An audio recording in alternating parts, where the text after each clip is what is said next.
Assalamualaikum warahmatullahi wabarakatuh. Halo semuanya, perkenalkan aku Rani Nitya Dejanti dari kelas PG PAUD 2025A dan dengan NIM 11056250059. Di video kali ini aku ingin menjelaskan sebuah film yang aku akan jadikan tugas untuk analisis perkembangan dan teori perkembangan dalam matkul perkembangan peserta didik. Jadi alasan saya memilih film ini karena saya memang suka dengan visual sekolah yang indah gitu ya, ketika Miss Hani mengajarkan anak-anaknya dengan sekolah yang memang layak dan humanis. Jadi saya memang suka melihatnya, film yang bertemakan sekolah dan anak-anak seperti itu. Jadi ini adalah alasan saya awal memilih film ini. Filmnya adalah Matilda the Musical. Alasan aku memilih film ini adalah karena aku pernah menonton film yang sebelumnya, yang aslinya, yang bukan musical, yaitu Matilda. Dan film ini ceritanya mirip dengan yang musical, hanya saja yang musical ini lebih ke drama musikal, namun ceritanya tetap sama dan esensi ceritanya pun tetap sama. Film ini bercerita tentang seorang anak yang bisa dibilang jenius, dan sayangnya dia seperti ditelantarkan oleh kedua orang tuanya. Kedua orang tuanya tidak terlalu menginginkan dengan hadirnya Matilda tersebut. Matilda ini kemudian lahir memang dari kecilnya jenius. Dia sudah bisa membaca buku di usia 3 tahun. Kemudian hobinya adalah membaca. Suatu hari dia pergi ke perpustakaan dengan membaca buku, dan dia baru tahu bahwa buku perpustakaan itu bisa dipinjam. Dan akhirnya dia meminjam buku dari perpustakaan sering-sering. Kemudian dia mulai membaca di rumah. Dari sana, dari scene tersebut, kita dapat melihat bahwasannya rasa ingin tahu Matilda terhadap ilmu pengetahuan lewat buku tercermin dengan sangat baik, yaitu dan munculnya juga perkembangan kognitif di sini, yang mana Matilda itu masih berusia sekitar 5 sampai 6 tahun, dan di sana jika mengacu pada tahap kognitif oleh Piaget, ia ada pada tahap operasional, mana masih sangat mengedepankan imajinasinya dan rasa ingin tahunya, dan dia penuhi rasa ingin tahunya itu lewat buku-buku yang ia baca dan ia pinjam di perpustakaan. Datanglah seorang guru bernama Miss Hani ke rumahnya untuk mengajaknya bersekolah di sekolah milik Mrs. Trunchbull, dan ia pun bertanya bagaimana keadaan sekolah.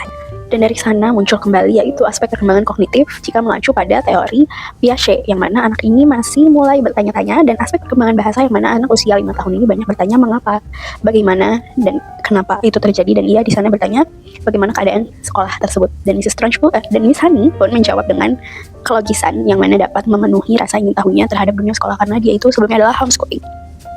Kemudian di sana juga muncul bahwasannya Matilda, ketika orang tuanya ingin berbohong karena orang tuanya tidak ingin menyekolahkan mereka, kemudian Matilda berkata bahwa kebohongan tidak akan bertahan lama, dari Dr. Martin Luther. Dan di sini munculnya aspek perkembangan moral, yang mana dia ini sebenarnya masih pada tahap pra-konvensional, dan tahapan moral Matilda ini melebihi tahap anak seusianya. Ia sudah tidak takut pada aturan perintah, namun dia sudah mulai merasa bahwa ini adalah hal yang tidak benar dan tidak sesuai dengan prinsip nuraninya. Prinsip ini dia banyak ambil lewat buku-buku yang ia baca dan pengetahuan yang ia sudah dapat sebelumnya sebelum ia bersekolah. Kemudian juga ada scene ketika ayahnya berkata bahwa ia adalah seorang troublemaker.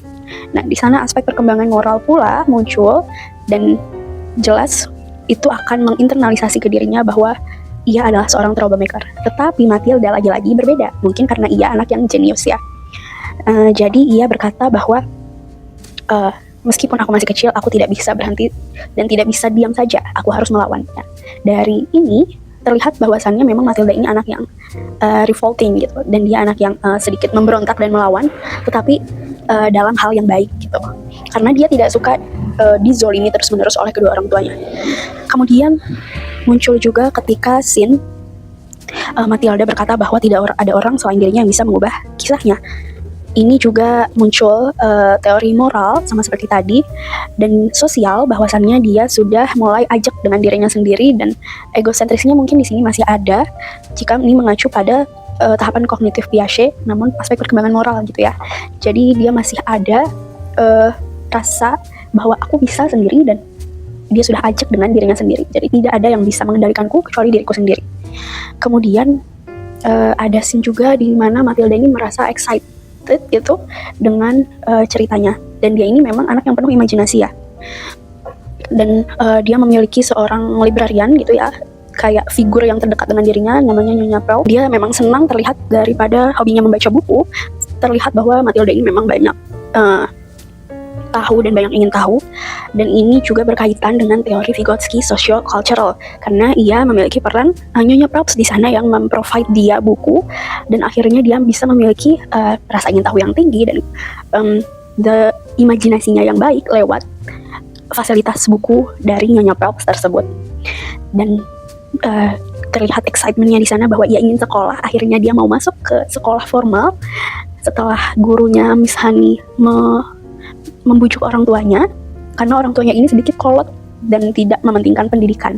Dan akhirnya dia bersekolah, dan ketika di sekolah, ketika ia sudah excited, ternyata banyak kasus bullying atau anak-anak tertekan di dalam sekolah itu, karena ternyata kepala sekolahnya yaitu Mrs. Trunchbull, ia sangat menekan, sangat jahat, sangat mengekang anak-anak yang ia anggap nakal.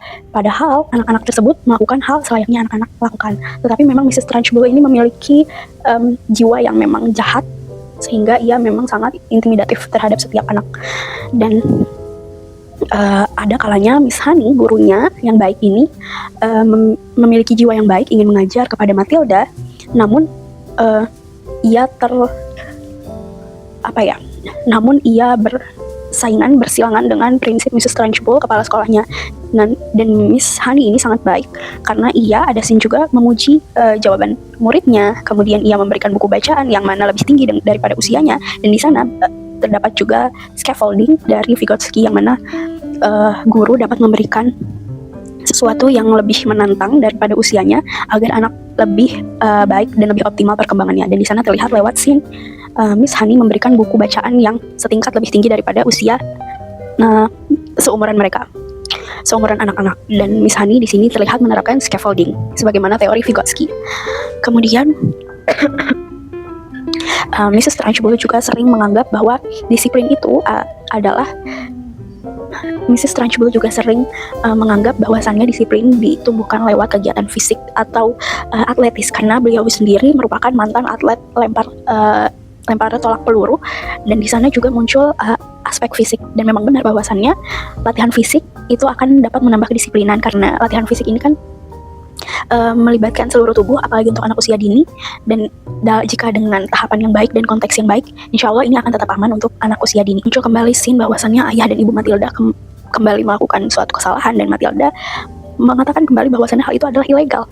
Nah, jika kembali ke teori moral tadi, teori moral oleh Kohlberg, ia pada tahap pasca konvensional, yang mana ia memang paham bahwasannya hal ini tidak baik dan tidak sesuai dengan norma sosial, dan itu bukan dilandaskan oleh rasa takut, tetapi oleh prinsip dan hati nuraninya yang mengetahui bahwa hal tersebut memang tidak baik.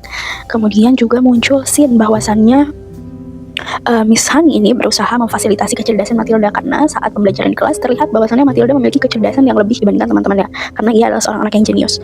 Miss Honey ini mengajukan bahwa Matilda akan masuk ke kelas akselerasi, namun lagi-lagi Mrs. Trunchbull ini sangatlah jahat dan sangat tidak bisa menerima perspektif orang lain. Dan barangkali di sana kita dapat melihat dan berefleksi dari teori Piaget bahwasannya Mrs. Trunchbull ini memang memiliki egosentris yang belum selesai ketika masa usia dininya, sehingga ketika ia besar, ia masih hanya melihat perspektifnya sendiri, tidak dapat melihat perspektif orang lain, padahal itu adalah suatu kemampuan yang harus dimiliki oleh setiap orang dewasa yang memang sudah dewasa. Dan kemudian Miss Honey ini terlihat baik karena memang ia memfasilitasi kognitif Matilda dengan baik sesuai tahapan usianya. Dan juga ada scene ketika anak-anak ini seperti berefleksi melihat pemandangan di luar, kemudian melihat anak-anak yang masih memanjat ranting, memanjat pohon, sementara mereka tidak bisa melakukan itu di sekolah. Kemudian ada anak bernama Lavender berkata bahwa jika ia tumbuh besar, ia bisa meraih ranting untuk menaiki pohon. Dan di sini muncullah aspek perkembangan fisik motorik yang mana memang itu adalah kebutuhan anak-anak untuk dapat mengeksplor dunianya, mengeksplor lingkungannya, dan ini berkaitan erat dengan teori Vygotsky socio-cultural, yang mana anak-anak memang membutuhkan interaksi tidak hanya dengan teman-temannya, namun dengan lingkungannya, lingkungan fisik maupun lingkungan mental seperti itu. Memang memanjat-manjat pohon, mengeksplorasi lingkungan adalah kebutuhan dasar anak gitu ya. Kemudian muncul juga scene bahwa ada namanya anak Eric. Dia ini berandai-andai bahwasannya jika kita tumbuh besar, dia cukup untuk menjawab pertanyaan yang perlu ia tahu. Dan di sini juga muncul dari perkembangan kognitif ya, lagi-lagi yang mana ia dapat memikirkan bahwasannya ia memang butuh untuk menjawab pertanyaan yang ia butuhkan gitu. Dan selanjutnya juga jika mengacu pada teori Maslow, untuk scene yang tadi, Matilda dapat belajar ke sekolah formal karena itu merupakan salah satu kebutuhan dasar daripada anak itu tersebut. Lalu bagaimana ia mau menempuh sekolah atau pendidikan yang mana ada pada tahap 5 aktualisasi diri, namun pada tahap awal-awal seperti pemenuhan fisiologi saja ia tidak terpenuhi oleh kedua orang tuanya yang kurang baik padanya. Jadi memang anak-anak itu membutuhkan kebutuhannya terpenuhi dari tahap yang paling dasar, yaitu fisiologis. Namun karena belum terpenuhi, maka tahapan selanjutnya sulit untuk dipenuhi, seperti tahapan aktualisasi diri. Dan untuk seperti contohnya keamanan pun Matilda belum merasakan itu dari kedua orang tuanya. Juga muncul bahwasannya Nyonya Phelps atau librarian yang menjadi rekan teman dekat Matilda ini berkata bahwa cara terbaik untuk menghadapi bully adalah melawannya, karena di sini terlihat bahwasannya Matilda memang tidak tahan dengan perilaku bullying Mrs. Trunchbull yang ia lakukan pada anak murid. Dan di sini lagi-lagi terdapat aspek perkembangan moral karena ia diajarkan untuk berdiri pada dirinya sendiri dan melawan hal yang tidak benar dengan norma sosial dan dengan prinsip hatinya.